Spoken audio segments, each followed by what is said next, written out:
Aí. Bora lá, gente. Eu que apresento o capítulo 5, então já vou engatar aqui, tá bom? Fiquem à vontade para interromper, para fazer comentários e tudo mais, que eu falo muito. A gente vai para o capítulo 5 agora, que é o capítulo da Gênese do Estado ateniense. Acontece, quem nunca, né, Ludmilla? Mas, enfim, só para fazer uma breve retomada, assim, para não ficar uma quebra da formação do mês passado, que a gente fez os outros capítulos para essa, é bem importante a gente ter esse entendimento, assim, que a partir de agora, os próximos capítulos a gente vai falar mais de formações de Estado, de Atenas e de outros dois que as camaradas vão apresentar. E aí, sempre ter como entendimento a concepção dialética em todo o livro. A gente não entende que, estava lá na formação da gens, né, que era a célula da tribo, e aí, de repente, pluft, brotou um estado. É a gens que vai chegando no seu máximo desenvolvimento, que chega a ser insustentável ela continuar, que é o germe para o estado se formar. Então, assim, nessa parte do Estado ateniense, vai ficando muito nítido que está tendo essa transição, que ainda não é o Estado que a gente conhece como o Estado burguês, mas também já não é mais a gens, que a gente viu nos capítulos anteriores. Então, está tendo um movimento de transição, digamos assim, que é o movimento natural da dialética na vida, né? Está começando a ter rupturas que tornam a gens insustentável dentro das categorias de funcionamento dela, são rupturas que vão levar para saltos e para uma revolução interna no modo de organização da sociedade, que é a organização do Estado de Atenas. O que são... Eita, tá passando um avião aqui, que é muito alto. O que são esses movimentos de ruptura, salto e revolução que a gente entende na dialética? Em relação a quê que eles são? Eles são em relação à estrutura e função das relações de produção nesse tempo histórico que o Engels está retratando ao longo dos capítulos. E ele vai se valendo de várias categorias para ficar mais compreensível o que da estrutura e o que da função dessa organização social está mudando. E aí, ao longo do capítulo, eu acho que fica muito mais fácil a leitura se a gente vai entendendo também que estrutura e função de uma organização social, elas não são coisas justapostas. A gente nunca perde de vista que é a dialética que dita o jeito da gente entender esse corre todo.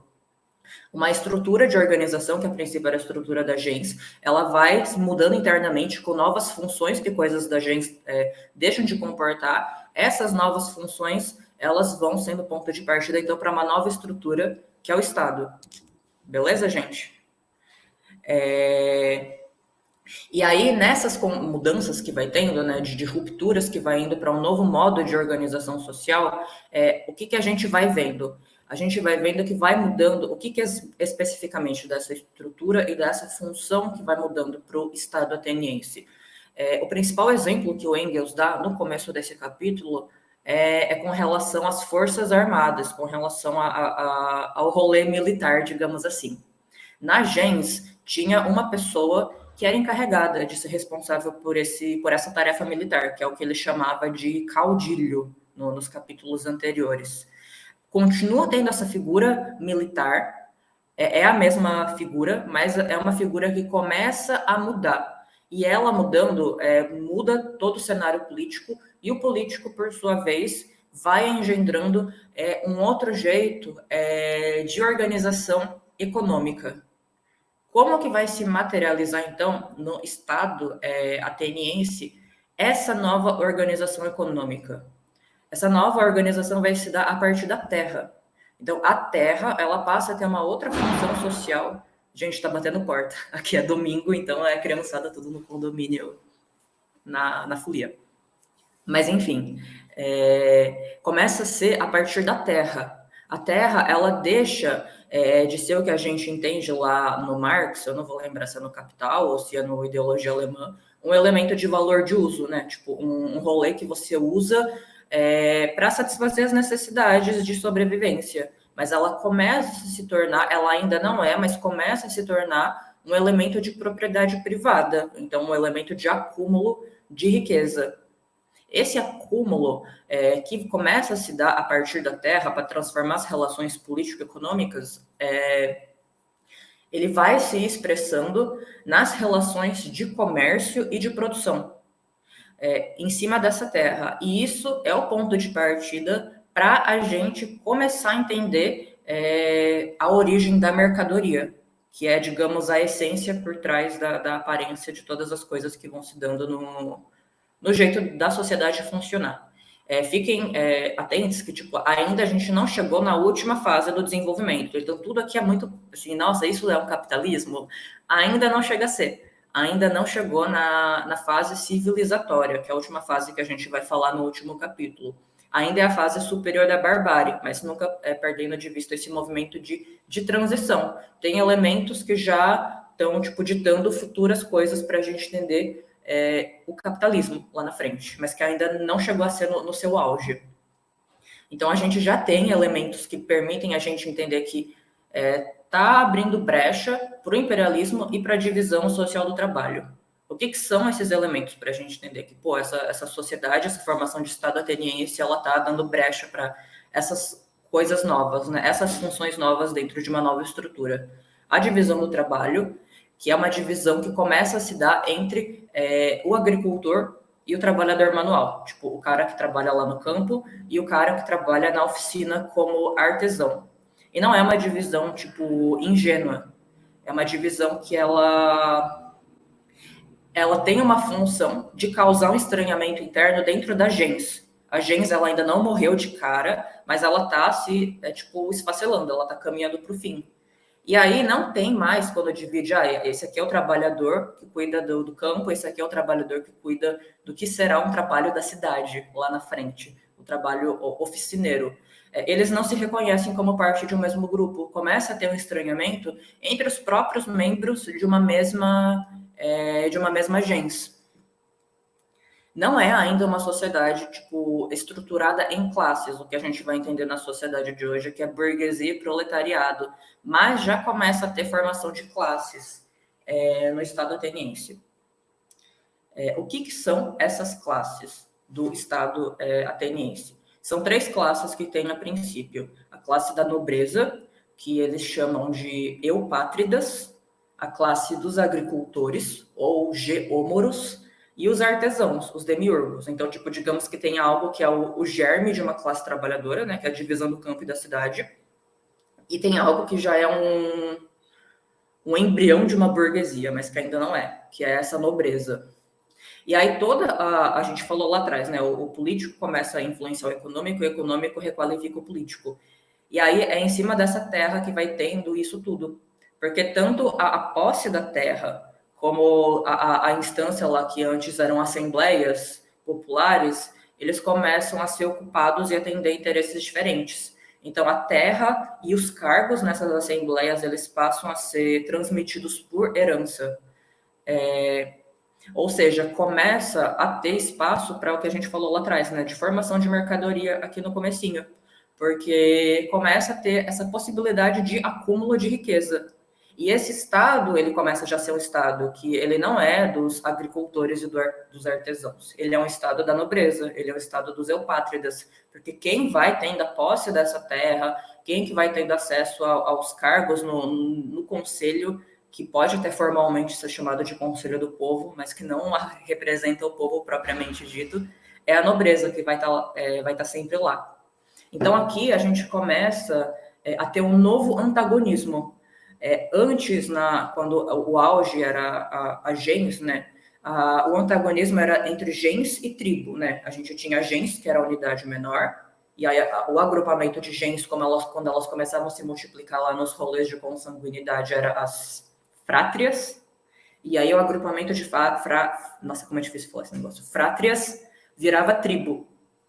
E aí o antagonismo era entre gens e tribo, e a frátria que fazia a mediação entre os dois. E agora já não é mais o antagonismo gens-tribo, é gens-estado, beleza? Ou seja, quanto mais a gens ela se desenvolve, chega no seu limite, mais vai dando brecha para o Estado ateniense se fortalecer. E aí, nesse fortalecimento desses cargos, que acumula poder, digamos que político, econômico, a gente vai tendo o surgimento de novas categorias que não existiam antes, que dentre elas a gente tem o dinheiro e a usura. A usura seria o bagulho dos empréstimos, digamos assim. Ou seja, começa a ser criado dentro desse Estado todo um sistema monetário novo. E é um sistema monetário que ele não é criado para atender às necessidades de funcionamento da gens, mas apesar da gens. Então, é a gens que começa a ter que se reorganizar para dar conta de sobreviver no sistema monetário do Estado ateniense, e não o contrário. Então, começa a ter todos esses rolês complexos que a gente não entende, a gente vulgo eu, de humanas, né? Letras de câmbio, hipoteca, e começa a ter a relação credor e devedor nisso tudo, que era uma coisa que não tinha cabimento existir na gens. Aí o Engels, gente, eu vou falando muito rápido, se tiver difícil de acompanhar, podem me cortar, tá bom? Aí o que acontece? Como a gente está tendo essas mudanças, o Engels ele chega num ponto de refletir assim, que é como se mudasse a ideia do que seja ser um camponês feliz, focando no trabalho do camponês, no trabalho do trabalhador do campo. A ideia de felicidade desse camponês era ele ter, entre muitas aspas, o privilégio de poder plantar numa terra que não mais pertencia a ele, ter o direito de se apropriar de um sexto da produção que ele mesmo fez, pagando uma hipoteca para poder usar essa terra que já não era mais dele.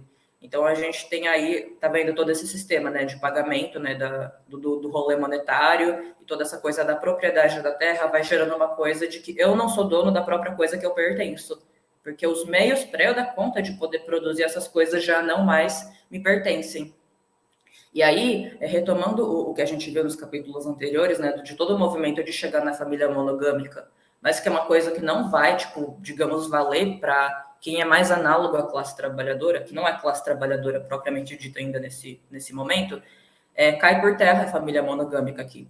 Porque, tipo assim, se o cara ele não tem dinheiro para pagar, assim, um sexto da produção fica com ele, e os restantes, né, os 5/6, ele tem que dar para o nobre lá, que é dono dessa terra, que é a hipoteca que ele tem que pagar pelo uso do negócio.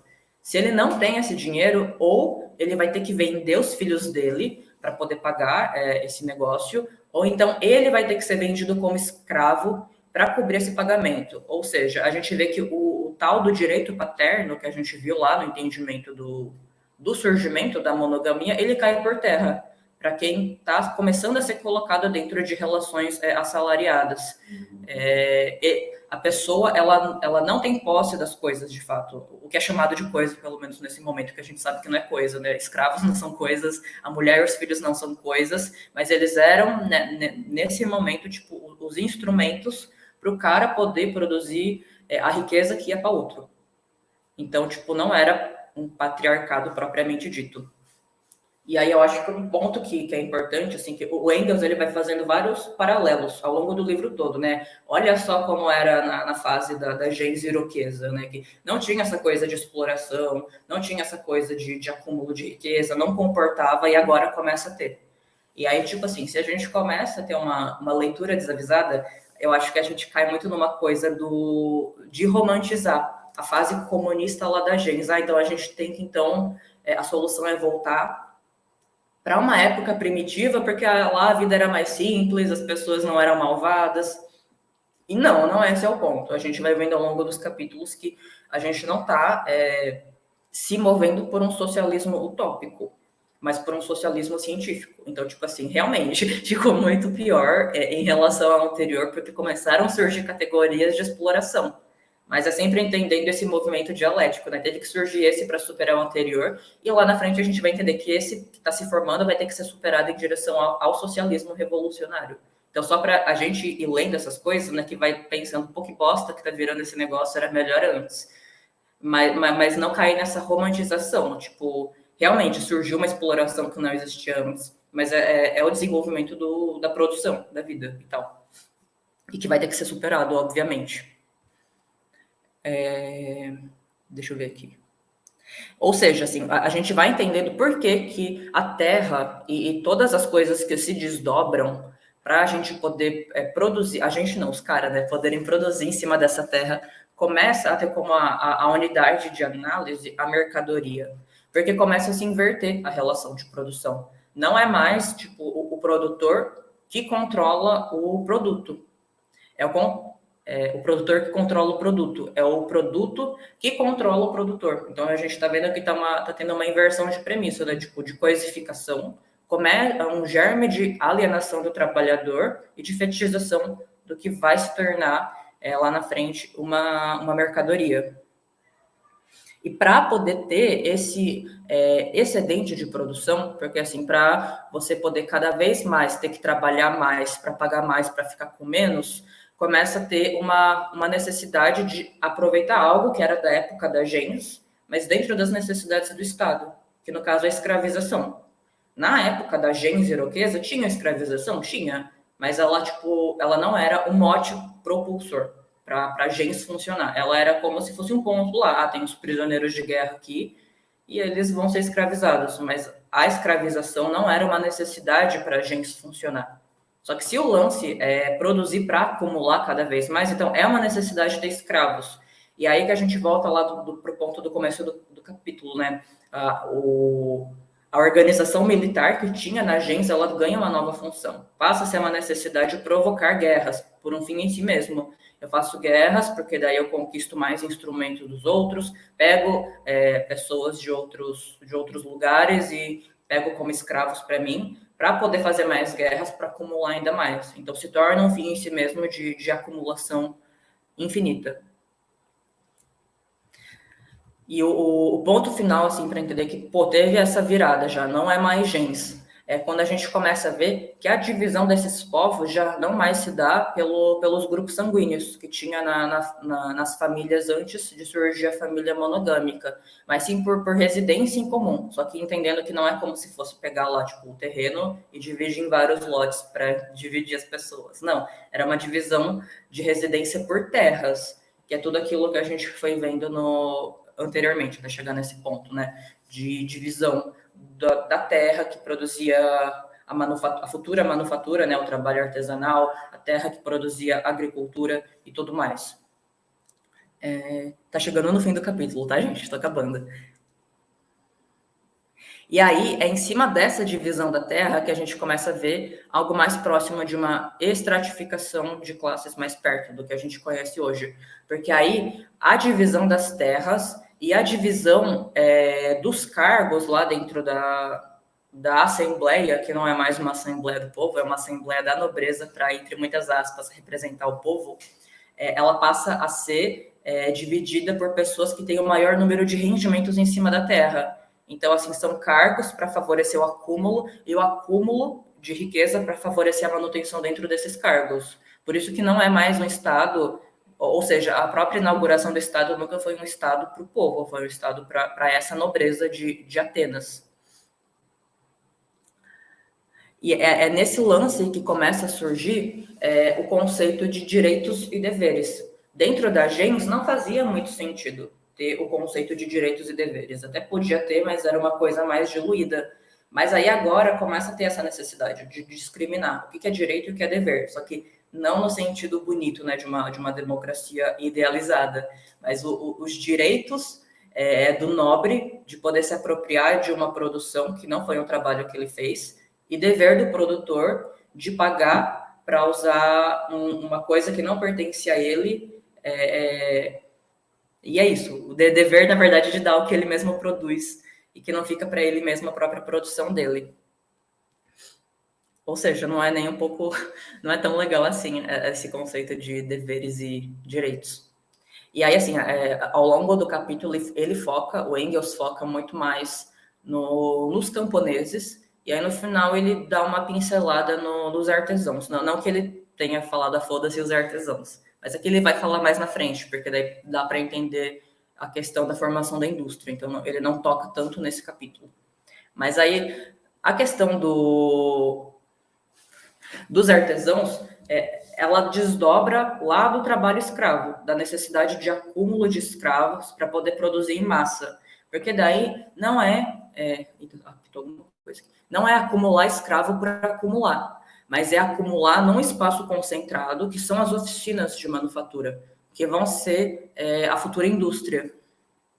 E aí, para fechar o capítulo, assim, ele vai fazendo então todo esse movimento, percebam, né? Ele pega as categorias que existiam na gens, entende como elas vão se transformando nesse estado de Atenas.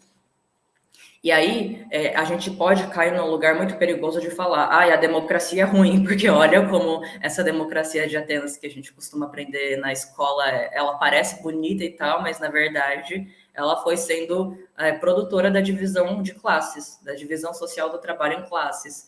E aí o que o Engels fala, qual que é o fechamento dele desse capítulo aqui? Pô, não foi na verdade a democracia que arruinou Atenas, foi a escravidão. E é que os dois eles ficam muito coadunados, então fica muito difícil entender. Foi uma democracia, mas que foi uma democracia para a nobreza, então que precisou se valer da escravidão, e precisou ter escravidão para então autorizar algo que foi mais próximo do que pôde se entender de democracia. Então, acho que é um ponto muito importante, assim, que para mim deu uma viradinha na cabeça, né? Pô, então, não é xingar a democracia, é óbvio, né? Mas fica mais claro ao longo do capítulo, né? O problema nunca foi a democracia de Atenas, foi a escravidão. E é isso, encerro a minha fala. Falei muito rápido, desculpa. Foi ótimo, camarada. Viu? E a posição da mulher na sociedade ateniense? Tipo, ela já entra como propriedade do marido.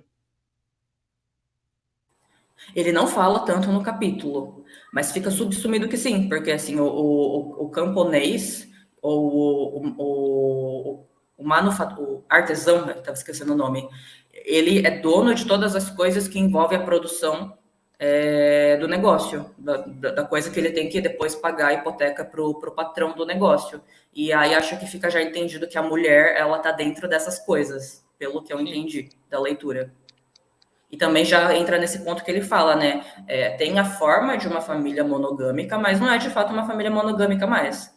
Que eu acho que vai começando a chegar mais perto disso que a gente conhece hoje, né? A gente pode ser classe trabalhadora, a gente até pode muitas vezes vir de famílias e construir famílias que tenham uma configuração que parece monogâmica, mas não é essa monogamia que o Engels está falando. Então, pelo que eu entendi, é isso. Começa a se estruturar essa falsa monogamia para o trabalhador. Entendi. Que nos próximos capítulos a questão da mulher fica bem explícita, né? Nas gens germânicas, em Roma e tal, né?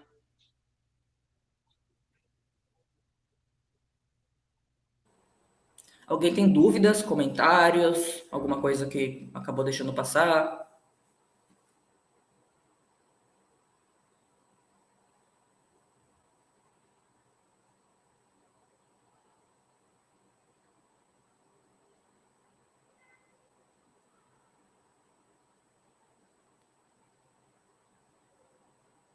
Show. Se vocês tiverem ao longo dos próximos capítulos alguma coisa que vocês queiram retomar e tal, fiquem à vontade para fazer comentários e tudo mais. A gente aqui reforçando, dividiu entre as camaradas do coletivo a explanação, né? Porque tem que tirar pessoas, mas não que a gente seja as pessoas que mais sabem do negócio. A ideia é a gente estudar junto e deixar aberto para novas pessoas virem para a gente debater junto. Então, fiquem à vontade para colocar coisas, beleza?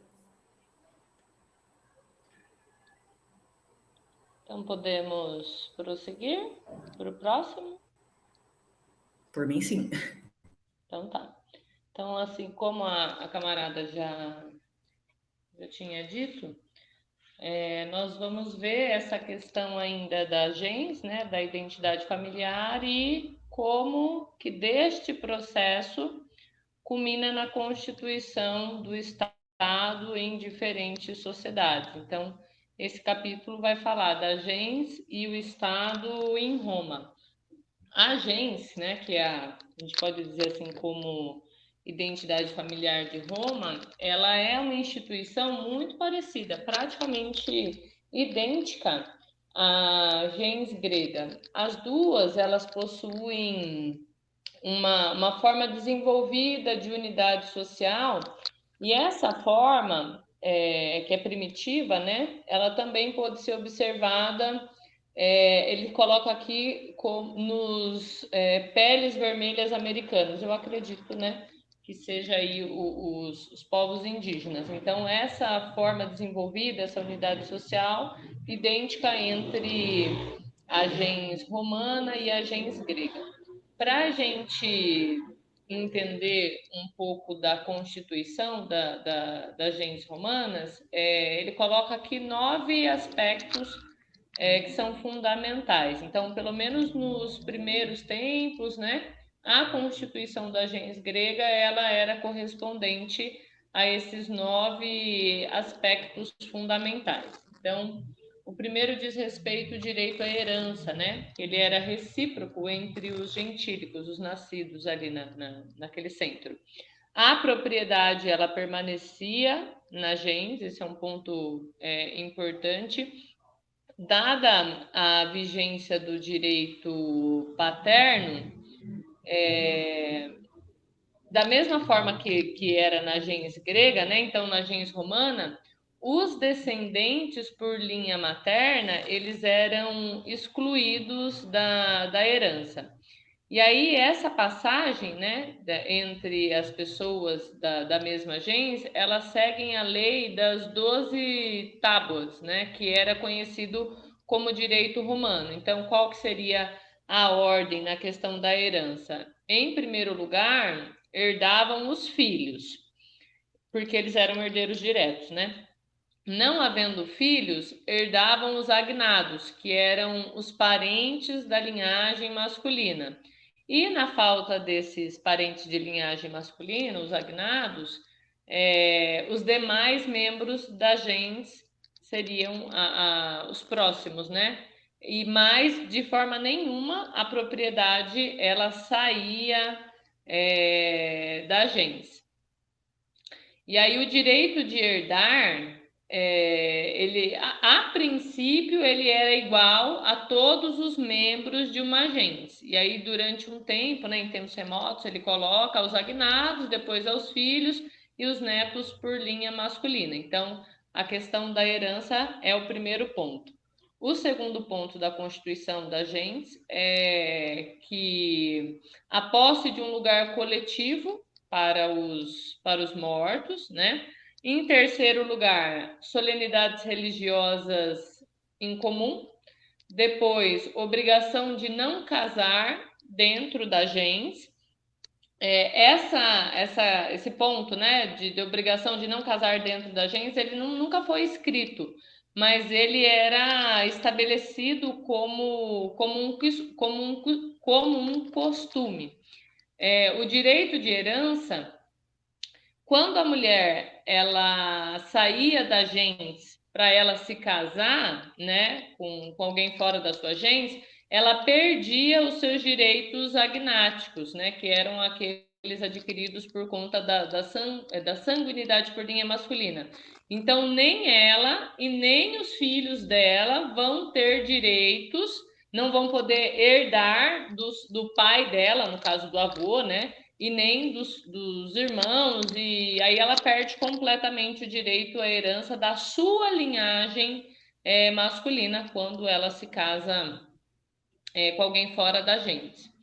E outro ponto interessante é que ela não podia herdar os bens dos seus membros que morressem, né? Então, o pai, irmão, um tio, se alguém morresse, ela também fatalmente estava aí excluída completamente por conta do casamento. O quinto ponto para a gente entender a constituição da gens romana é a posse de terra em comum. Então, isso sempre existiu desde os tempos primitivos, né? Então, se repartia o território da tribo. Então, a posse ela era comum. O sexto ponto, a obrigação dos membros da gens de se ajudarem mutuamente e se socorrerem.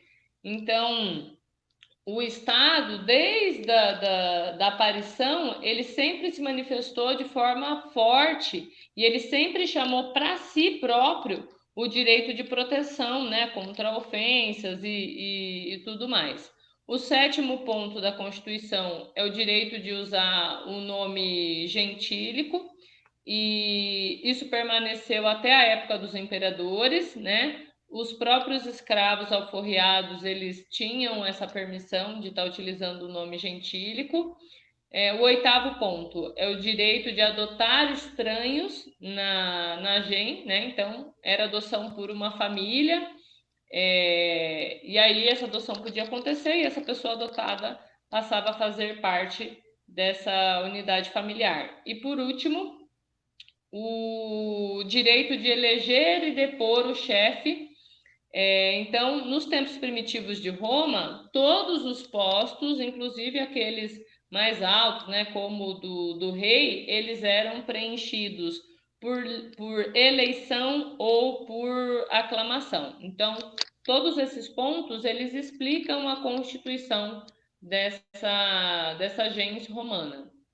Aí, um ponto interessante aqui é a questão do casamento fora da gens, né? Que ele era concedido como um privilégio, né? Especial ali do século VI. Como eu já falei, né? Se isso acontecesse, a mulher ela passava para a tribo do marido. Então, a mulher casada ela perdia todos os direitos ativos e passivos da herança, quanto a sua gens de herança. E aí tem um ponto de contradição que o Engels vai observar. Esse capítulo ele vai fazer a situação a um historiador chamado Mommsen. Então, segundo esse historiador, as mulheres romanas, pelo menos no princípio, elas não podiam casar senão dentro da gens que elas permaneciam. E aí, para esse historiador, a gens romana ela era endógama, ou seja, só se casa, né, com outra pessoa porque ambas pertencem à mesma classe. E não tipo distante, né? Exógama, que é aquele poucos relacionados geneticamente. E aí que entra uma contradição, porque isso se difere de outros povos. E essa contradição ela vai ficar evidente na questão da propriedade, da herança. Então, o Mommsen ele supõe que a mulher ela devia casar dentro do seio da sua gens, né? Ela iria permanecer na mesma gens depois do matrimônio.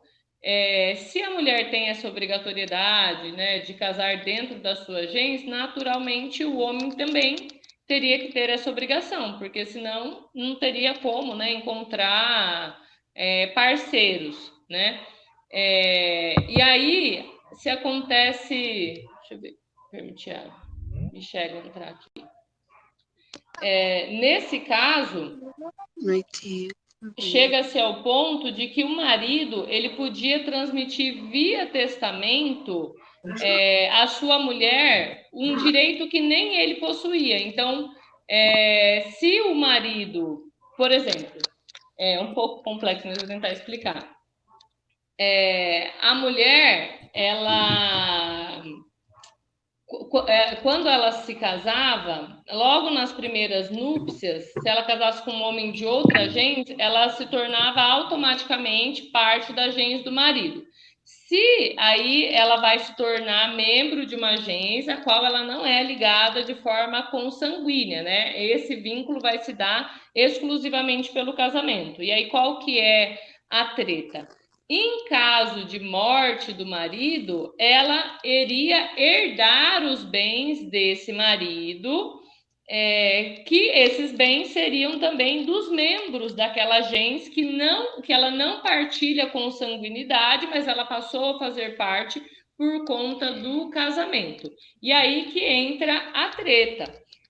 Esse marido que faleceu e que deixou os bens para ela, que ela não faz parte dessa gens, ela poderia se casar com outra pessoa fora da gens e levar a propriedade embora, né? Então, tem até algumas questões, né, que estão no livro a respeito disso. Haverá algo mais natural do que a obrigação da viúva de casar dentro da gens do seu falecido marido para evitar que os bens do extinto se evadam? E se for preciso abrir uma exceção, quem mais compete para autorizá-la do que o primeiro marido, legatário dos bens referidos? Então, no momento em que cede parte dos seus bens, ele permite que a mulher ela venha, né, a levá-los caso ela venha se casar com com outra pessoa. Então não tem essa obrigatoriedade, não tinha essa forma de manter a propriedade dentro da gens se a mulher não tivesse não tivesse laços consanguíneos. Então, no que diz respeito à mulher, deixa eu ver. Deixa eu ver. De forma geral, é isso nessa situação. Então, ninguém podia pertencer ao povo romano se não fosse membro de uma gens, de uma cúria ou de uma tribo.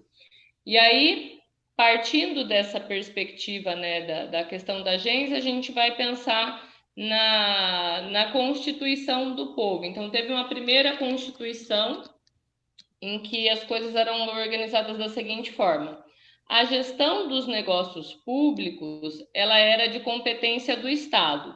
E esse Estado, aliás, do Senado. E esse Senado, já vou falar agora das questões relativas ao Estado.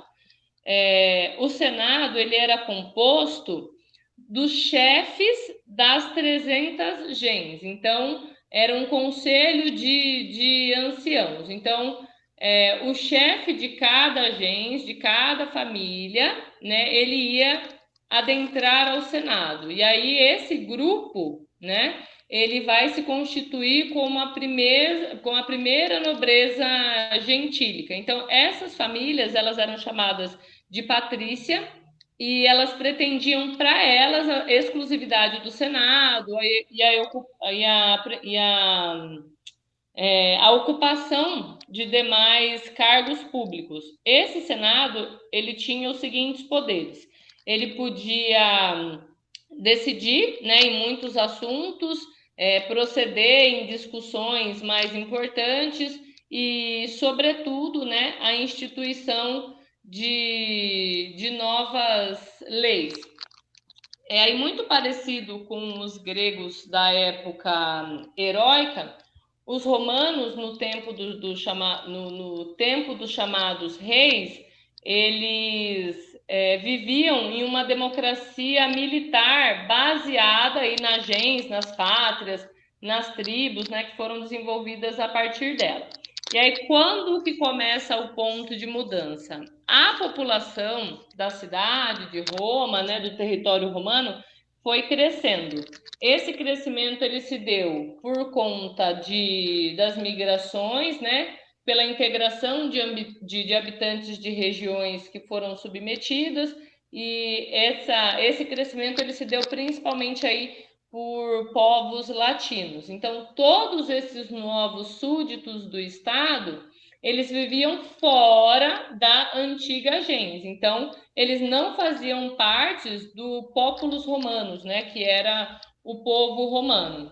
Esta galera, ela era livre, ela podia possuir terras, elas estavam obrigadas a pagar impostos, estavam sujeitas ao serviço militar, mas elas não podiam exercer nenhuma função pública, fazer parte dos comícios das cúrias e também não podiam se beneficiar pela distribuição de terras conquistadas pelo Estado. Então, esses novos súditos do Estado, eles constituíam a plebe, que era excluída dos direitos públicos, né? Mas como ela era numerosa, né? Ela tinha uma instrução militar, né? Ela recebia armamento,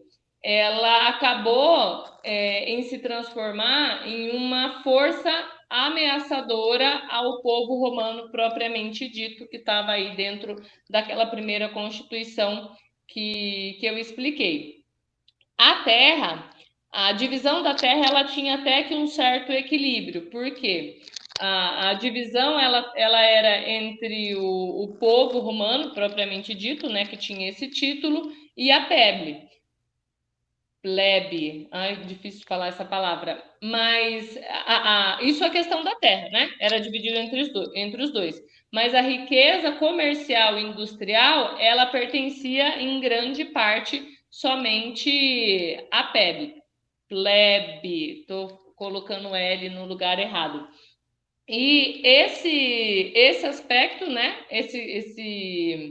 A plebe, como detentora da riqueza comercial e industrial, essa ameaça que ela vem sendo por ser numerosa, né? Por ser armada, por ter instrução militar, esses aspectos fizeram com que se destruísse a ordem social fundamentada em vínculos de sangue em Roma propriamente dito. E aí, uma nova Constituição substituiu essa ordem social que era fundamentada em vínculos sanguíneos, né? Então, essa nova Constituição que substituiu, ela vai estar pautada na divisão territorial e na diferença de riquezas. Então, a força pública ela é formada pelo conjunto de cidadãos sujeitos ao serviço militar, que não se opunha aos escravos.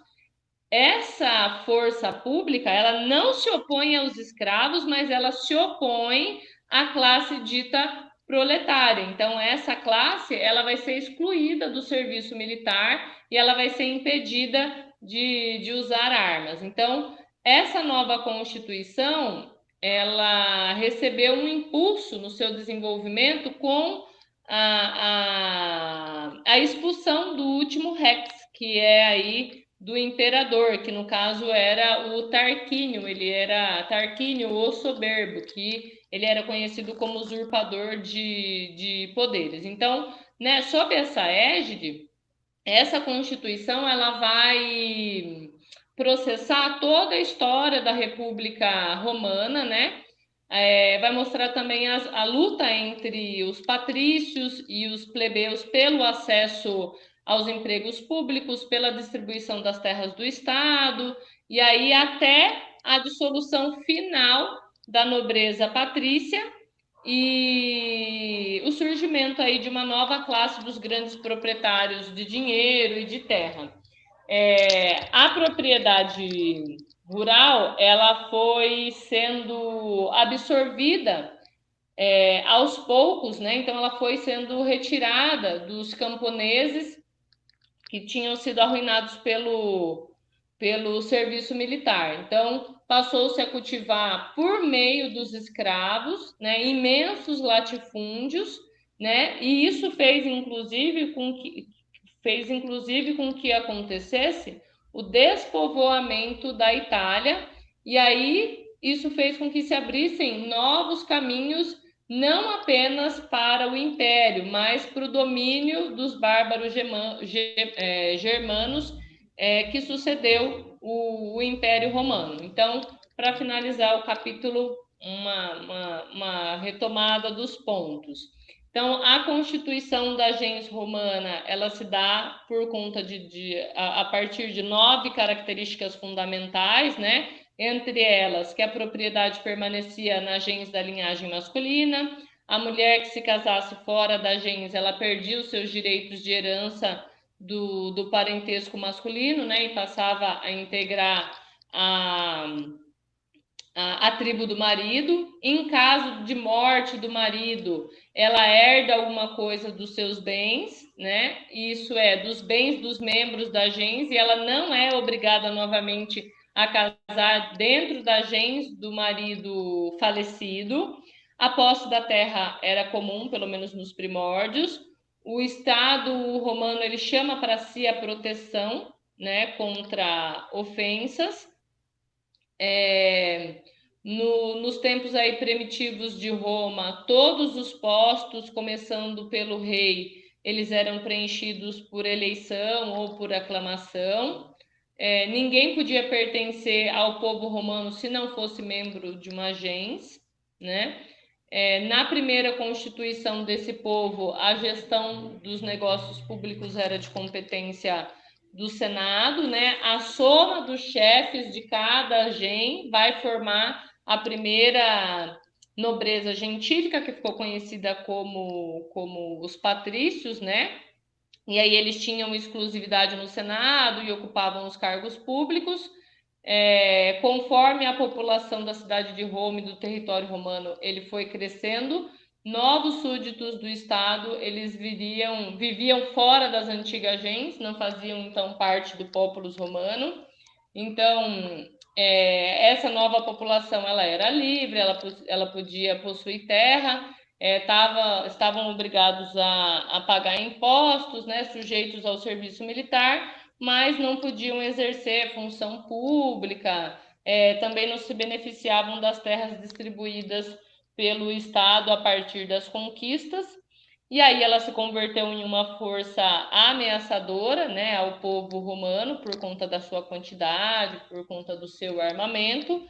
E aí isso destruiu a ordem social, que era fundamentada a partir dos vínculos de sangue. Uma nova constituição substituiu essa antiga, que estava baseada na divisão do território e das diferenças de riqueza. Então, de forma geral, no que diz respeito à formação, né, da gens e do Estado de Roma, são essas características que eu trouxe para vocês.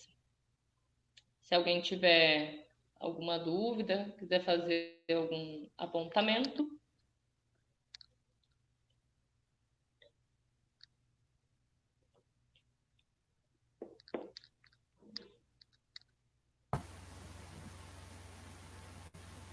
Muito bom, camarada.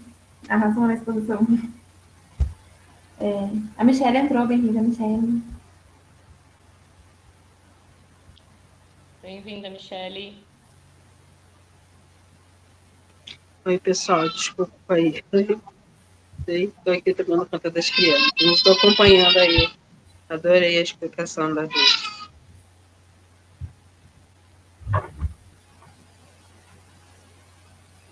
Camarada, se você quiser seguir para o próximo capítulo, você que apresenta também, né?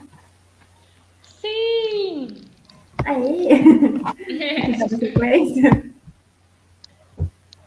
Esse capítulo é mais curtinho. É o capítulo 7, aí a gens entre os celtas e entre os germanos. Primeiro ponto. Tinha umas leis antigas, né, do país galês, ali no século VI, que mostra que ainda o cultivo de terra incomum em aldeias inteiras, né, como um vestígio universal. Então tem esse ponto. Então cada família ela tinha aproximadamente 5 acres de terra para o seu cultivo particular, né? Fora isso, cultivava-se em campo em comum, né? E a colheita desses campos comuns, ela era repartida. E aí, em documentos gauleses e irlandeses, eles provam que no século VI acontecia o matrimônio sindiásmico, que é do quê? Dos membros que têm laços consanguíneos, né? Ainda não tinha sido de todo substituído pela monogamia entre os celtas. Então, até aí, o século V, a gente não tinha essa substituição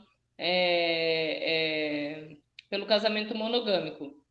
No país de Gales, isso aqui eu achei super interessante, que no país de Gales o matrimônio ele não se consolidava antes dos 7 anos. Então, ele só se concretizava depois de 7 anos de convivência. Mesmo que se faltasse, sei lá, 3 noites para completar esses 7 anos, os esposos eles podiam se separar. Então, a questão do matrimônio tinha essa coisa temporal muito, muito específica. Outro ponto que eu achei interessante é que, em caso de separação, os bens, eles eram repartidos. A mulher, ela fazia divisão e o homem escolhia primeiro. Então, os móveis, eles eram repartidos de acordo com algumas regras.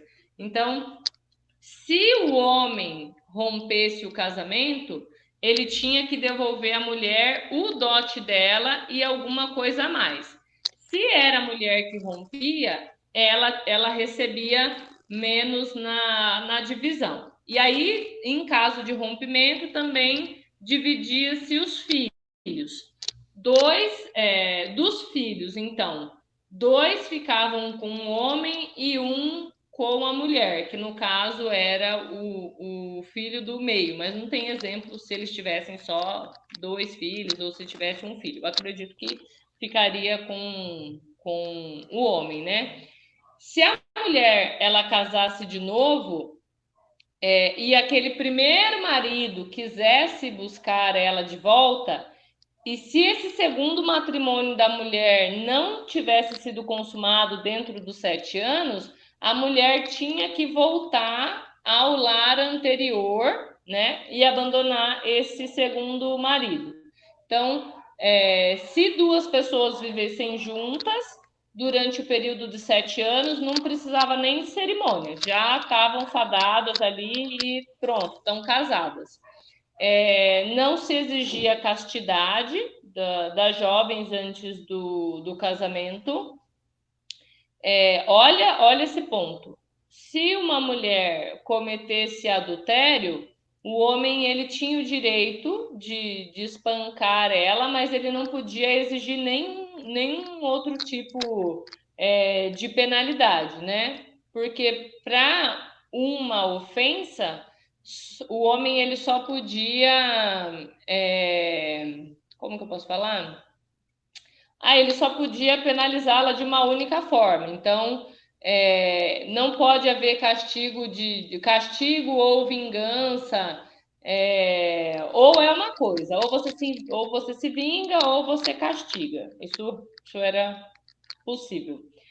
E os motivos, a mulher ela podia pedir o divórcio, tipo, não tinha aí critérios para isso, ela pode inclusive se ela podia pedir o divórcio por motivos bem pequenos, assim. Se o marido tivesse mau hálito, ela tinha o direito de pedir o divórcio. As mulheres também tinham o direito de votar nas assembleias populares.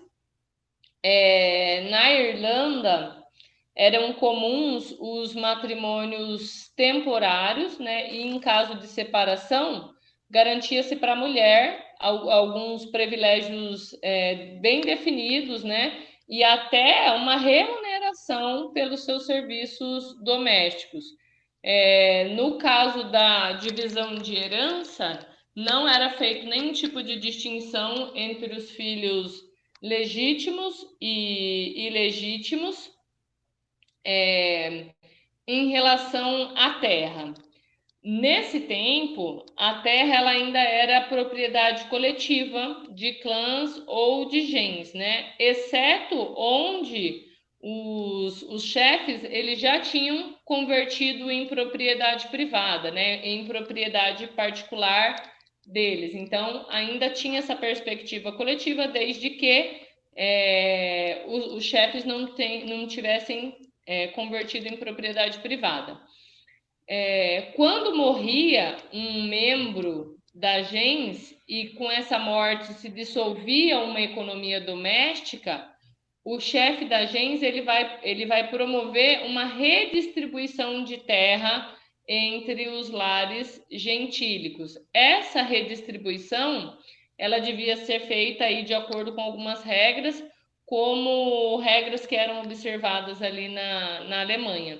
Em algumas aldeias, né, que elas eram muito numerosas, esses campos eles eram distribuídos em um sistema que eles chamavam Rundal, nem sei se é assim que fala.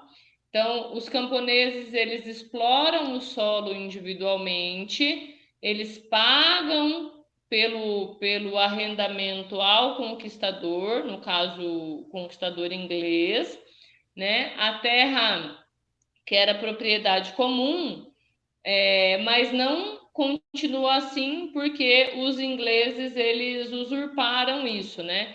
Então, os camponeses eles juntam todas as terras aráveis, né, os prados, e eles vão dividir segundo a sua localização e qualidade.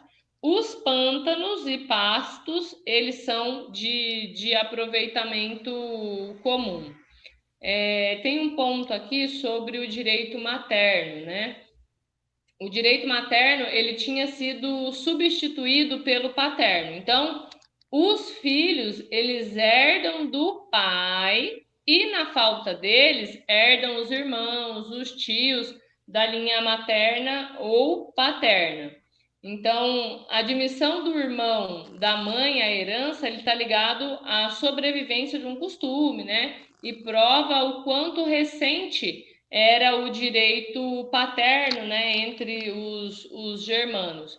Então, ainda, aliás, já se encontravam traços do direito paterno mais tarde ali, inclusive na Idade Média. Nessa época, havia uma grande confiança no estabelecimento da paternidade, né? Especialmente entre os servos. Então, quando um senhor feudal ele reclamava em uma cidade algum servo, né, que tinha fugido, era preciso que essa condição servil ela fosse confirmada sob juramento por 6 ou mais parentes consanguíneos. Outro resquício do matriarcado aí que já estava agonizando, né, na sociedade germana, diz respeito à forma como os germanos eles eram devotos ao sexo feminino, né? Então, as jovens das famílias nobres, elas eram tidas como reféns mais seguras ali dos tratos romanos. Então, tinha essa ideia de que as mulheres e filhas, elas pudessem permanecer cativas, né, ou ser transformadas em escravas pelos ingleses.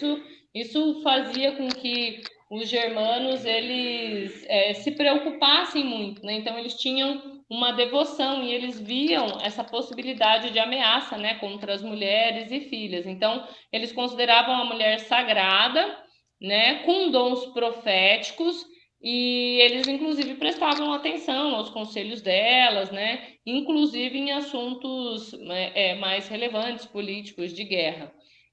A autoridade da mulher ela parecia indiscutível. Cabia a ela os afazeres domésticos, né, a qual ela podia contar com os mais velhos, com as crianças, né, e nessa lógica de organização doméstica, os homens eles eram responsáveis aí, os homens em idade viril, né, eles eram responsáveis pela caça, não faziam nada em relação à organização doméstica e é isso. Em relação aqui à forma de matrimônio, que ela era sindiásmica, né, por laços consanguíneos, isso fazia com que se aproximasse cada vez mais da monogamia, mas não era uma monogamia estrita, né? Porque era permitido a poligamia.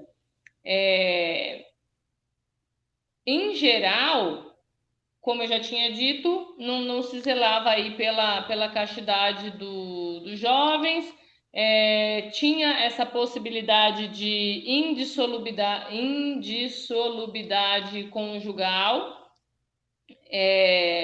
só podia acontecer o divórcio, no caso dos germanos, em caso de adultério da mulher. Então, se a mulher ela cometesse adultério, essa era a única razão de autorização do divórcio. Deixa eu ver o que mais. Deixa eu ver da propriedade que eu tenho para contribuir. A propriedade era coletiva, né? eu já falei, o cultivo ele era comum. A constituição dos germanos, ela corresponde igualmente à fase superior da barbárie, né? Então havia, em regra, o conselho dos chefes, que eram os príncipes, que decidia aí nos assuntos mais importantes e preparava os mais importantes para apresentá-lo aí à votação. Aliás, o conselho dos chefes, eles decidiam em assuntos menos importantes, e os mais importantes, eles eram levados para ser decididos em assembleia do povo. A passagem ao direito paterno, ela vai favorecer uma transformação progressiva da eleição em direito hereditário, né, como era na Grécia e em Roma.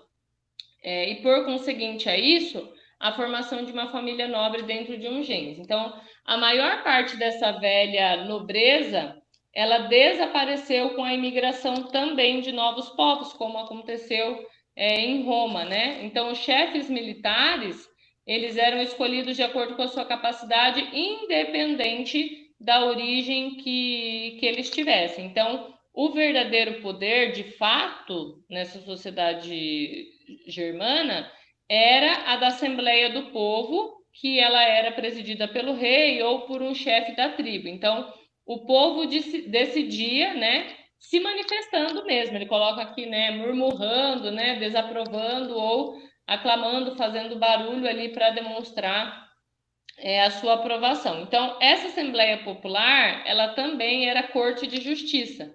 Então, perante ela que eram apresentadas as demandas para serem resolvidas e ela que ditava a aplicação de pena de morte, né? Que no caso ela era cabível unicamente em casos de covardia, traição contra o povo e vícios antinaturais.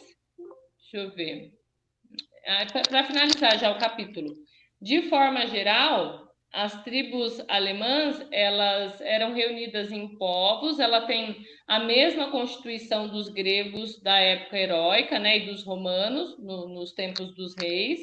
A Assembleia do Povo, conselhos dos chefes, os comandos militares, né, eles eram efetivamente reais. Essa organização, ela era típica da fase superior da barbárie e, na ocasião em que a sociedade ela ultrapassou os limites da sua constituição, o regime gentílico ele se esvaiu, né? Ele acabou e aí o Estado ocupou o lugar desse regime gentílico aí que perdeu forças e foi substituído. Desse capítulo são essas contribuições.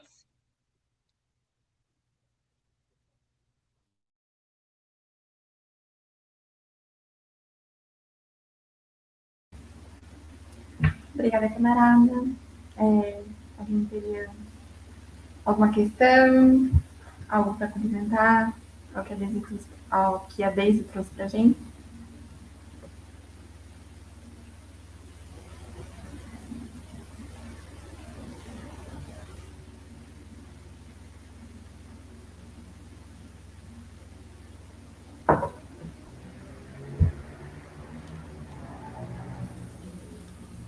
Tá. Posso dar sequência ao outro capítulo, então? Beleza. O próximo capítulo é o 8º, né, que é a formação do Estado entre os germanos. Eu vou dar uma passada bem por cima do capítulo mesmo, porque esses últimos capítulos, eles são bem curtinhos, né? Então, para não se estender em muita coisa, o Engels ele já começa falando que ali vai ser um estado muito populoso, né? Que aí só na Germânia vai ter mais de 5 milhões de germanos, divididos em várias tribos, com 100 mil habitantes em média. Então a gente vai ter os francos, saxões, suevos, alemães, várias coisas. Várias tribos germânicas ali. E vai ser bem diferente da experiência que aconteceu em Atenas e Roma, né? Então, o Estado germano ele vai herdar essa questão da GEM, no sentido da marca de comunidade rural, e a questão do direito materno também, que vai ser um elemento importante na construção da organização ali, entre os germanos, e vai ser uma fase intermediária entre essa questão do comunista matriarcal e individual moderno. Deixa eu só voltar o jeito aqui para ver. Ah, tá.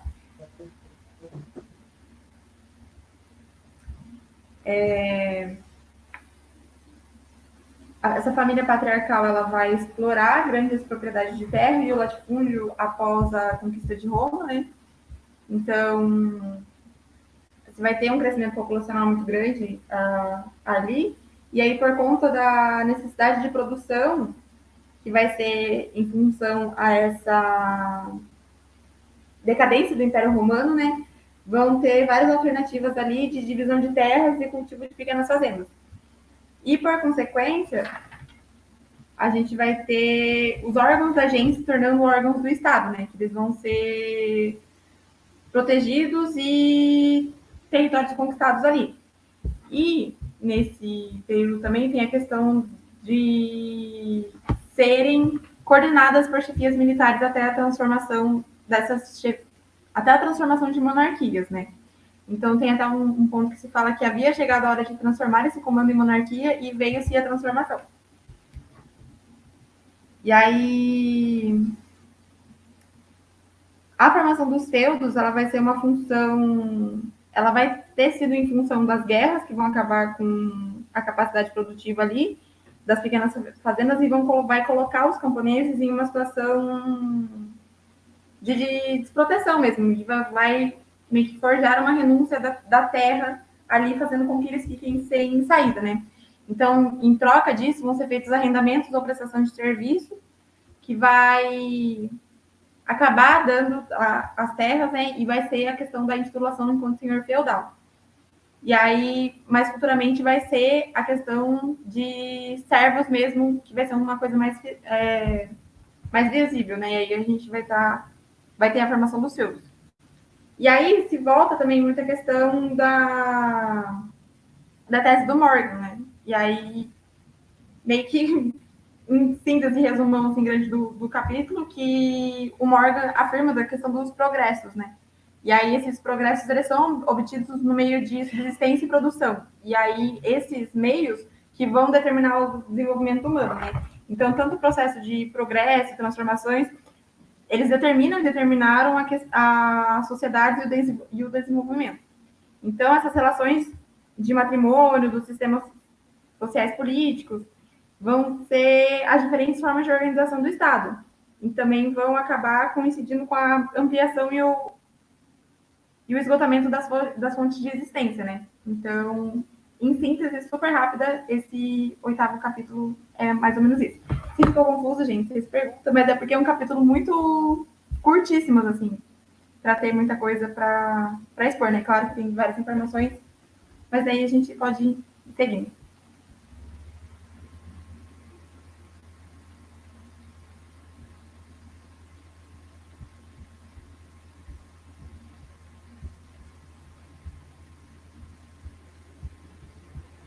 A Ana, sim, acha que fala muito rápido, mas eu pareço uma metralhadora, né? Que vivia falando trocentas coisas de uma vez só.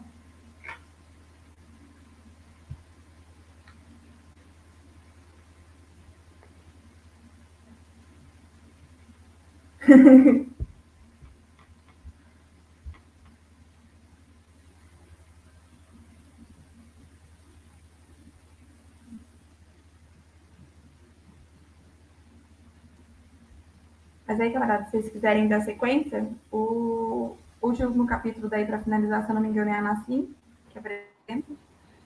Aí, Nassim, se estiver ok, pode dar início já.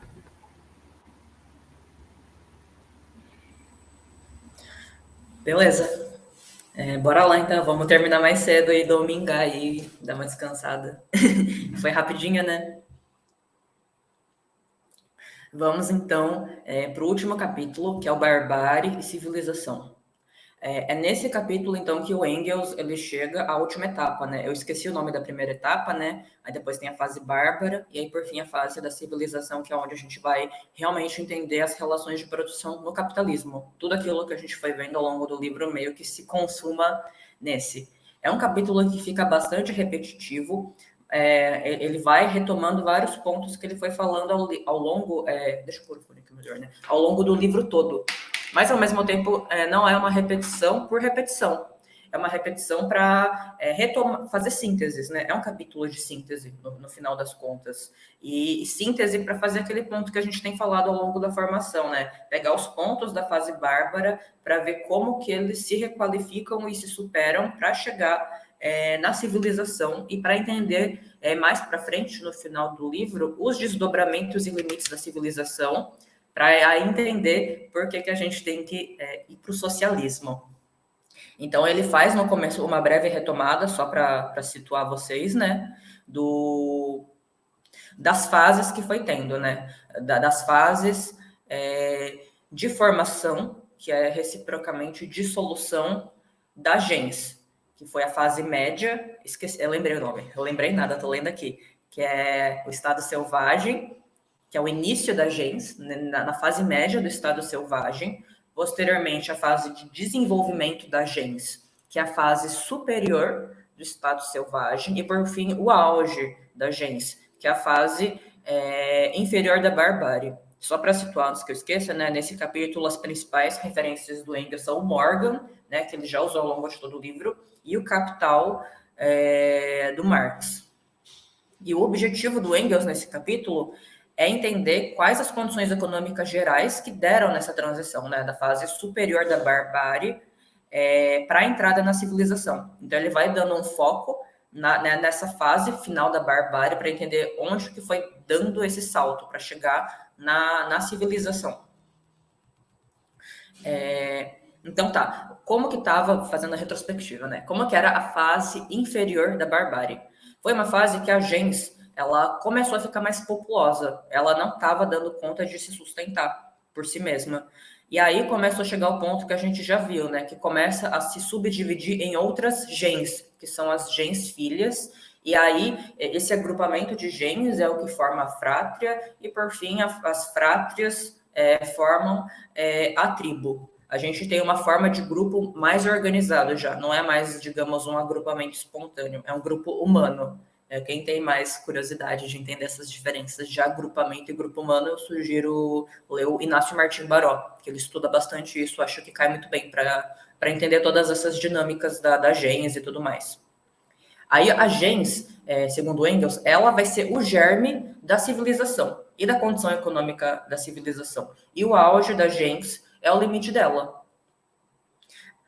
A gente já viu lá no capítulo que eu apresentei, né, no capítulo 5, que começa a mudar as funções sociais de coisas que eram comum na gens, como, por exemplo, a função da guerra, né? Não mais uma guerra como forma de proteção do território e de defesa dos seus mesmos membros da gens, ou para fazer vingança de assassinato de alguém da sua própria gens, mas era já um instrumento de acúmulo de riqueza.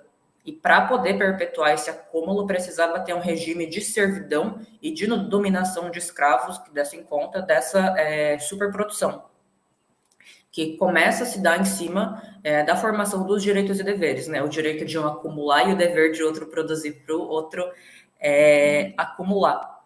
E aí começa, o Engels ele vai chegando um pouco mais perto da questão da formação do gênero, porque até então, mesmo tendo essa divisão sexual do trabalho de homens e mulheres, era ainda uma divisão espontânea, e não na gens, né? E não era uma divisão que ela afirmava poder do homem sobre a mulher, porque tanto o trabalho do homem de caça, como da mulher de cuidado da casa, eles eram socialmente valorizados na gens. A partir do momento que a gente vê que a terra ela passa a ser um instrumento de acúmulo de riqueza e que a terra é um instrumento que na gens era do trabalho do homem, começa a se transferir o poder para propriedade privada, e dessa propriedade privada que era até então na gens do trabalho masculino, o poder é do homem sobre a mulher, que a gente está caminhando mais perto cada vez mais do capitalismo que a gente conhece. E aí, a posse desse homem não era só propriamente da terra, mas tudo que tivesse relação com essa terra. Então, dos escravos, da sua família, o gado, os itens de produção para poder produzir dentro dessa terra e os produtos que eram produzidos em cima dessa terra, né? A carne, o tecido, leites, laticínios, pele, lã, couro, fios. Então, uma mercadoria da qual se dá a multiplicação de mais mercadorias. E com esse acúmulo, né, de uma produção de maior quantidade e maior variedade de itens, começa a ficar ainda mais em crescimento franco o comércio e o intercâmbio de coisas, de uma coisa para o outro. Isso é base para a gente entender o comércio, né? Lá no capítulo 5, o Engels focou muito mais na questão da agricultura, e aqui começa a ter mais espaço para falar do comércio, que é a base para a gente entender a formação da indústria e a formação mais para frente do operariado. O comércio, ele começa a se diferenciar. Ele não começa a ser uma troca de igual para igual. Ele começa a ter a mediação de uma pessoa, né? Tem que ter uma pessoa que produz para vender e tem uma pessoa que é o consumidor, que adquire essas coisas, né? Essas coisas todas que são produzidas. Essa pessoa que está no meio, que é o comerciante, é o que vai ser o futuro burguês. Ele, a rigor, não faz nada, ele só faz a ponte, mas ele lucra em cima de fazer essa ponte. Quais são os grandes saltos, então, para a gente entender a instauração da indústria na civilização?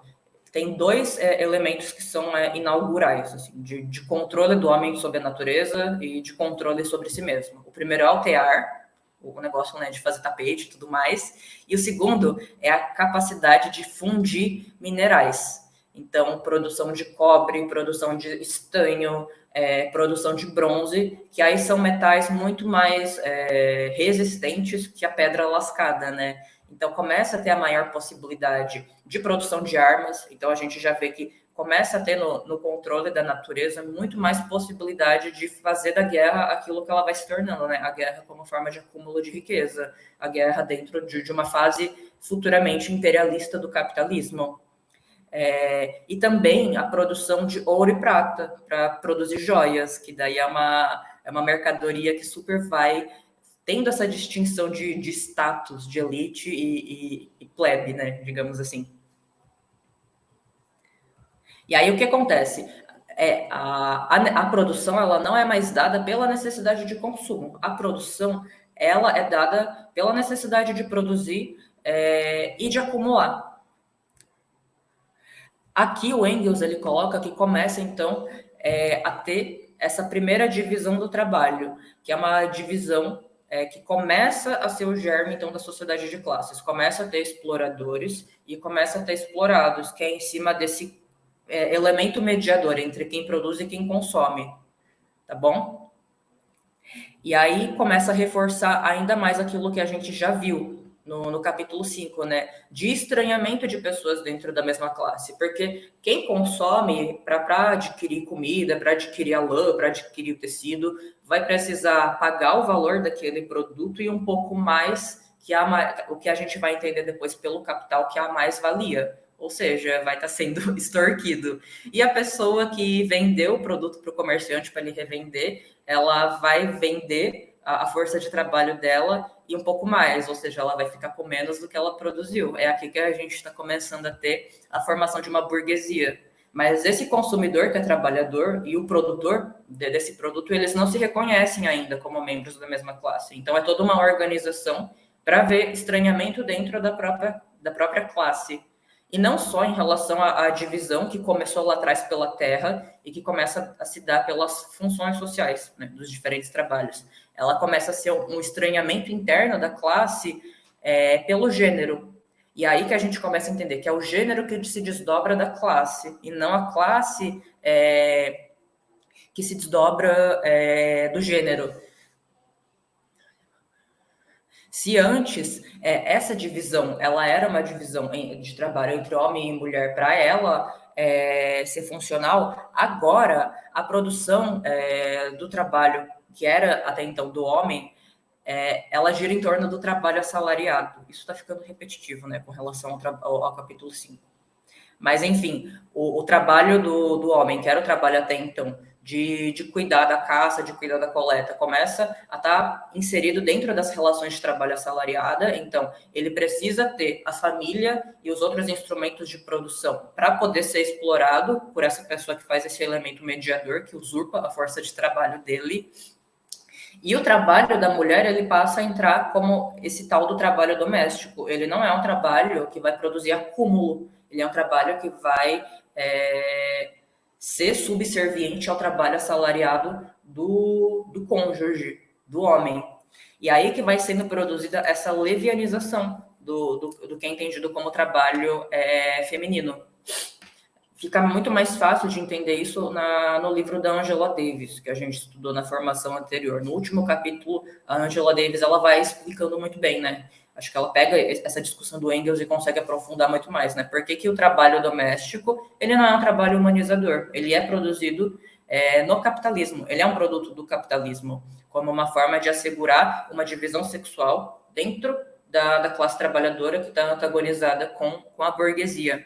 E aí o Engels coloca esse ponto, né, que a Angela Davis defende muito bem no livro dela, né? Não tem como as mulheres se emanciparem dentro do trabalho doméstico. Se o trabalho doméstico é uma forma de manter a mulher como subserviente a um outro que faz o trabalho assalariado, que é o que mais diretamente está sendo explorado pelo burguês, não tem como essa mulher se emancipar sendo trabalhadora doméstica.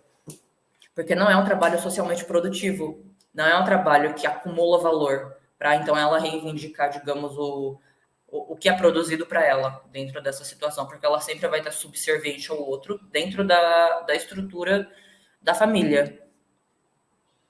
Vamos lá. Ai, perdi aqui. Baixei muito rápido. Achei. Todos esses pontos, né? Então, ele fez esse parênteses para elucidar mais a especificidade da mulher na luta de classes, mas ainda não deixando, mas ainda entendendo o que dentro do que a mulher está sendo subserviente, porque ela também está dentro do processo produtivo do trabalho assalariado, porque se presume que tem que ter uma família que sustente esse trabalhador assalariado para ele dar conta de trabalhar, porque o patrão não vai assegurar os meios dele sobreviver. Tem que ser essa própria família que não é remunerada pelo trabalho reprodutivo. Ele não usa o termo trabalho reprodutivo, mas é o que a gente pode entender hoje. Aí focando assim, dentro do que a mulher está inserida, dentro de quais relações que preserva ela dentro desse lugar de exploração e opressão. Aí ele vai retomando aquele ponto lá de trás, né? Todo o novo domínio da natureza, né, dos metais e tudo mais, ele vai sendo refinado. Então, não daria conta de produzir, tipo, espadas, produzir artigos de cozinha com uma resistência maior em comparação com antes, para serem mercadorias, para terem acúmulo de valor, se fosse produzido dentro das oficinas, que era feito na fase, acho que inferior da barbárie. Não tinha condição de produzir em grande volume para, então, poder lucrar em cima. É a partir desse momento que, então, começa a ser produzida a necessidade de uma indústria, a necessidade de formação de uma linha de produção. Produzir em maior quantidade é o mote, então, para ser uma necessidade a indústria. E aí que entra a segunda grande divisão social do trabalho, que é o artesanato e a agricultura. Não é mais a mesma divisão que a gente viu anteriormente, né, no começo do Estado. Mas é a divisão que já tem mais diretamente, então, a pessoa que faz essa intermediação, que está se tornando o burguês. Porque até então era uma divisão ainda como forma de coleta de impostos pela nobreza, lá na fase ateniense, na fase romana e tudo mais. Então, a gente vê que não é chamado propriamente de escravidão mais essa relação de trabalho, ela é uma relação de trabalho assalariada, mas que ela incorpora por superação a escravidão que tinha do período anterior. As terras, que até então, na fase anterior, elas eram distribuídas temporariamente entre algum número de famílias restrito, elas começam, então, nessa fase, a se tornar terras vitalícias dessas pessoas. E aí a gente pode entender, a partir daí, o que a gente conhece hoje como latifundiário. Começa a ter o aumento da densidade da população, como começa a ter essa necessidade de superprodução e super necessidade de consumo, e a organização da sociedade, então, vai se tornando mais complexa nesse período civilizatório. E aí que a gente vai vendo como vai se diferenciando o papel militar nesse período, como vai se tornando uma figura indispensável para fazer o que o Engels chama de democracia militar. A guerra, ela se torna um instrumento necessário para a manutenção dessa fase civilizatória. A guerra externa, né, que a gente vai entendendo que é o mais próximo do imperialismo, né, a guerra para saquear, para se usurpar de outros territórios, e a própria guerra interna do Estado contra o seu próprio povo. E aí, como vai tendo tanto essas guerras externas e, digamos, essas guerras internas, começa a ser necessário, digamos, que fortificar o território, começa a ter que fazer muralhas fortes e tudo mais, que eu não sei se vocês lembram, mas eu lembro que nas aulas de história, na época da escola, que começava a se formar o que se chamava de burgos, né? Então, a cidade ela ia sendo dividida em várias muralhas concêntricas, né, em formato de círculos, que daí no centro era, digamos, o centro, né, a região mais nobre, e nos cantos as periferias. E o burgo é o termo que deriva burguesia.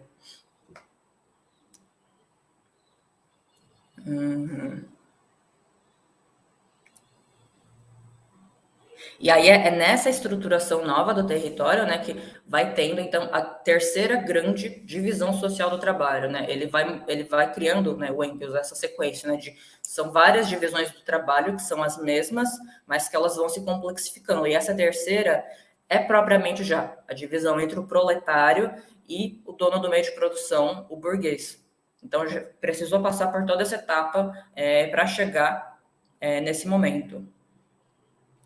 E passa a ser necessário, então, nessa grande divisão social do trabalho, né, de proletário com burguês, a produção de crises. E aí, por isso que a gente começa a entender por que o capitalismo, ele é constitutivo internamente por crises sistêmicas, né? A gente vai passando por várias crises sistêmicas dentro do capital. Porque se o objetivo desse modo de produção é produzir a mercadoria, ou seja, é extrair a mais-valia do produtor para o burguês lucrar, então começa a ter a necessidade de produzir mais-valia. E produzir mais-valia vai se dando, como a gente viu anteriormente, em toda a requalificação da estrutura político-econômica. Então, começa a ter uma nova função que a gente viu anteriormente, a questão do empréstimo, a questão dos juros, a questão da usura. E é isso. Ele faz uma analogia que não ficou muito claro para mim, mas acho que daí a gente pode colocar para debate aqui, se as outras camaradas que leram entenderam, da hipoteca com o heterismo e a prostituição da monogamia. Pelo que eu entendi, peraí, deixa eu ler aqui. A ideia da hipoteca era, tipo, de alguma forma resguardar a terra para poder ser usada, os itens para poderem ser usados no trabalho. Uma forma de forjar uma relação de valor de uso, né? Você usa isso, então você me dá uma coisa em troca. A relação entre o burguês e o proletário. Mas, na verdade, não. Era uma forma de extrair.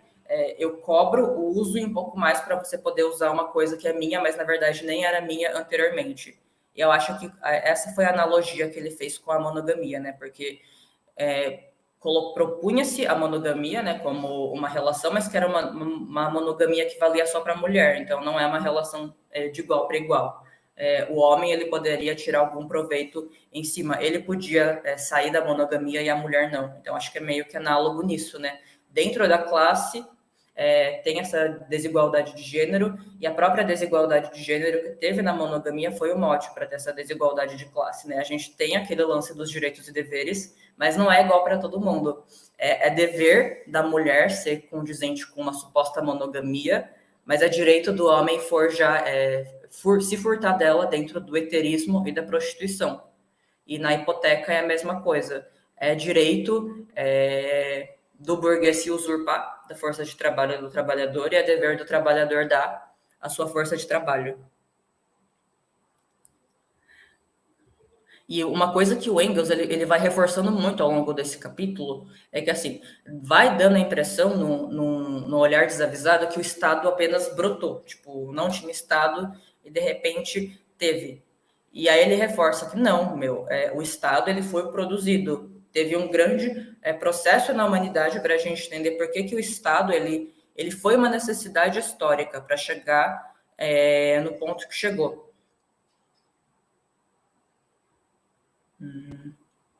Qual era o ponto que eu queria falar?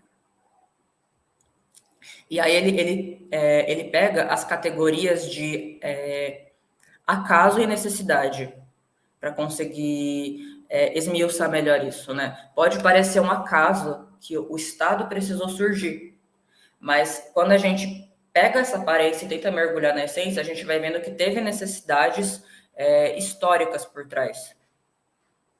E ele vai fazendo essa analogia com o movimento da natureza. Muitas vezes a gente não entende por que algum elemento da natureza acontece, porque acontece. Por exemplo, em tempos antigos, porque chove, ou porque da flor nasce uma maçã, e por que essa maçã ela cai para baixo em vez de subir, tipo o lance da gravidade. E aí, assim, não é que foi por um acaso essas coisas acontecerem, mas existem leis internas ao fenômeno que a gente ainda não conhece, que a gente vai conhecendo à medida que a gente passa a dominar a natureza. E com relação ao lance do Estado é a mesma coisa. Pode parecer um acaso o Estado ter chegado nesse ponto que ele surgiu, mas existem leis internas para ter chegado no ponto que chegou. Essa é a grande diferença da gente entender um socialismo utópico, né, e um socialismo científico, que a gente faz uma análise histórica para entender por que as coisas chegaram no presente e, digamos, a partir disso, um prognóstico para entender os desdobramentos do futuro.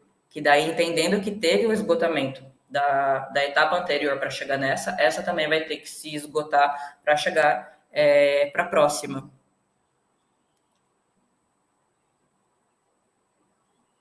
E deixa eu ver. Ele começa, então, a citar alguns atributos desse Estado para entender como que ele foi se firmando como uma coisa que parece aparente, mas que não. Ele teve essa necessidade de ser construído. Então, ele reforça, mais uma vez, a divisão da cidade do campo. E um outro ponto que tinha antes, mas que passa a ser uma característica própria desse período civilizatório, é a questão do testamento. O testamento é um elemento inaugural da época civilizatória. Até tinha a passagem hereditária, né, de terras, de cargos lá naquele comício do povo para os filhos e tudo mais, mas agora tem, a partir do Estado, uma tutela para conseguir passar bens e transmitir bens para serem acumulados internamente no grupo seleto de pessoas. E essa coisa é o testamento. Por fim, então, tinha uma outra coisa que eu queria falar que eu perdi aqui.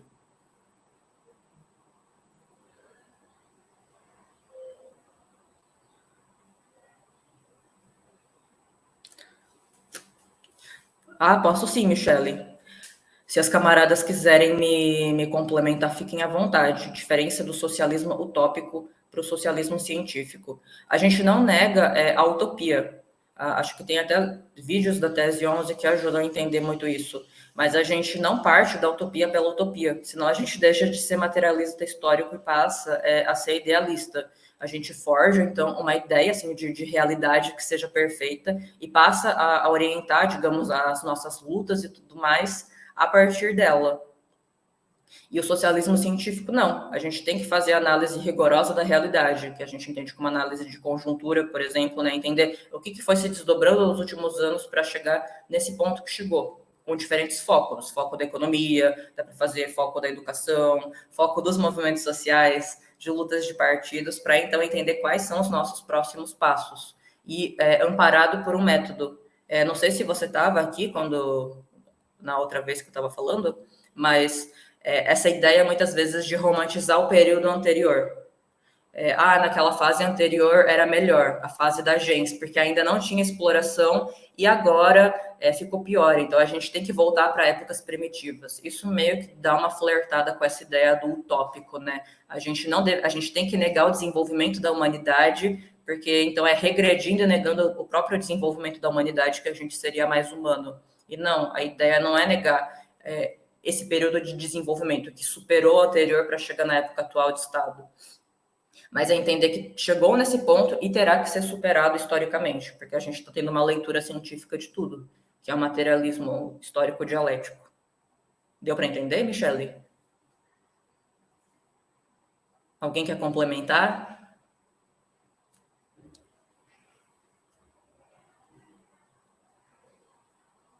Não?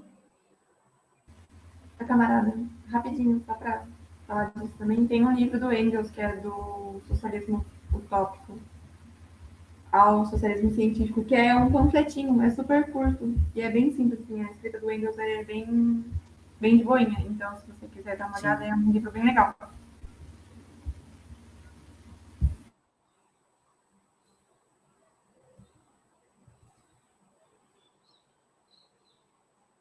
Beleza, gente. Eu acabei me atrapalhando aqui. Eu me preparei mais de última hora para apresentar esse capítulo. Mas o desfecho, basicamente, é esse. O Engels entende que, precisou passar por várias contradições para chegar nesse período civilizatório e ele vai ter que ser superado em direção ao capitalismo. Ele coloca muito como uma coisa de que vai ter que caminhar para esse lugar, porque a gente viu que a gens precisou acabar para chegar no Estado. Então, o Estado, que é o Estado burguês atualmente, vai ter que acabar para chegar no socialismo. É um movimento da história, não é um movimento individual, digamos assim. Tinha outra coisa que eu queria falar, mas eu perdi, gente. Eu me embananei toda aqui. Lembrei o ponto que eu queria falar. Ele coloca um ponto que, assim, vai se desenvolvendo todo o Estado, que vai tendo toda a estrutura de funcionamento para a burguesia, né? São aparatos para assegurar que a burguesia continue tendo condição de acumular coisas, e a burguesia acumulando coisas, ela vai ter mais condição de ocupar esses cargos políticos, né? Que é aquele ponto que a gente tem alguém batendo a porta. Político-econômico. E aí ele coloca assim, com o tempo, o próprio trabalhador, ele vai conseguindo, digamos, à medida que ele vai tomando consciência de que ele é a classe explorada, ele vai conseguindo se apropriar desses recursos que estão na mão da burguesia. Então, ele vai podendo construir, por exemplo, o seu próprio partido. Mas aí ele mesmo coloca, isso é uma necessidade para desenvolvimento de consciência de classe, digamos assim, né? Dele tentar se disputar e disputar suas necessidades dentro desse Estado, que é o Estado da burguesia, mas isso não vai se sustentar por muito tempo. Não vai se sustentar o próprio proletário tentar ser a classe revolucionária se ele está se disputando dentro do Estado que não é sobre ele, que é um Estado da burguesia. Eu acho que isso é discussão, acho que para outros momentos, mas já fica reflexão para todo mundo, né? Que flerta muito com a estratégia do partido e dos coletivos, né? Do PCB. De alguma forma, na minha leitura, ficou muito compreensível aqui a crítica a um certo etapismo ou até mesmo a uma estratégia democrático-popular, né? De que a nossa classe, para se emancipar, vai ter que disputar espaço dentro dos instrumentos da burguesia. De alguma forma, essa pode historicamente ter sido uma etapa lá atrás para que a gente pudesse, então, ter os nossos próprios partidos, né? Os nossos próprios instrumentos de luta, mas isso não se sustenta por muito tempo no desenvolvimento da humanidade. Porque esse próprio Estado é um Estado que vai ter que acabar para a ditadura do proletariado surgir. Então, eu achei interessante esse ponto. Eu fui lendo e fui vendo como vai dando vários checks assim, dentro da estratégia, das táticas do nosso partido. Era um ponto que eu queria falar que eu tinha esquecido. Mas é isso. Encerro minha fala.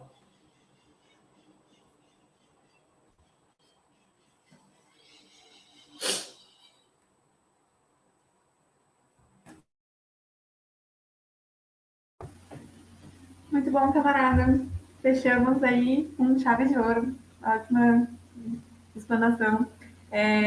A Daisy mandou aqui no chat também o link do texto do Engels, do Socialismo Utópico ao Socialismo Científico. Livrão, grande livrão. Nossa, Engels é muito esclarecedor para muita coisa.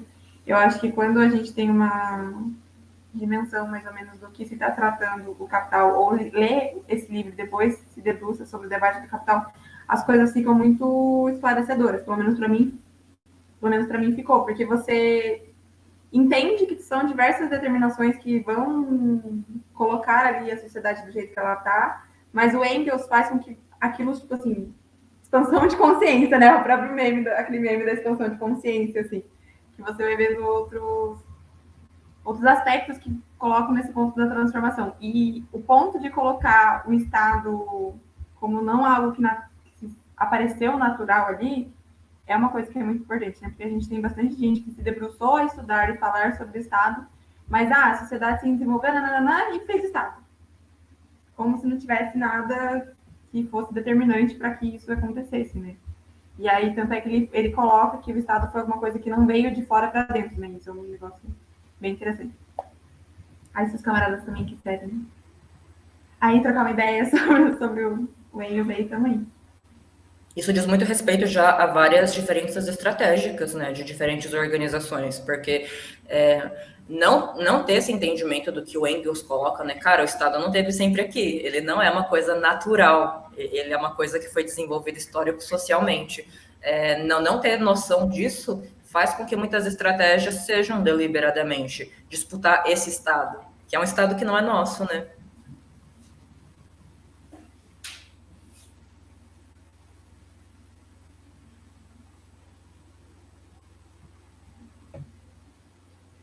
Cri-cri.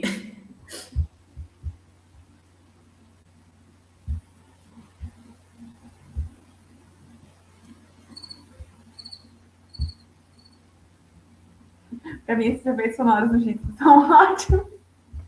Nem sei mexer nisso, nem sei onde que tá isso daí. Tem uma mãozinha. Adorei o negocinho dormindo.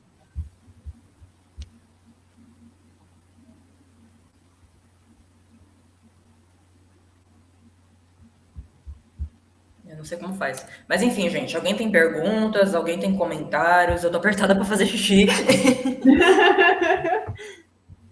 Então falem agora ou calem-se para sempre.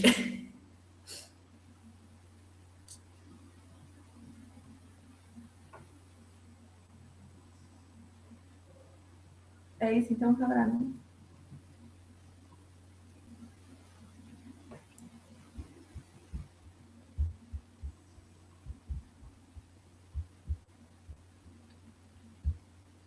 Bom, para ajudar a camarada aí, a gente pode ir encerrando, então. Muito obrigada aos camaradas que vieram, os camaradas aí que estão participando com a gente. A gente encerra aqui o debate sobre o livro do Engels. Agora, no ano que vem, a gente vai organizar tudo certinho para trazer para vocês as novas formações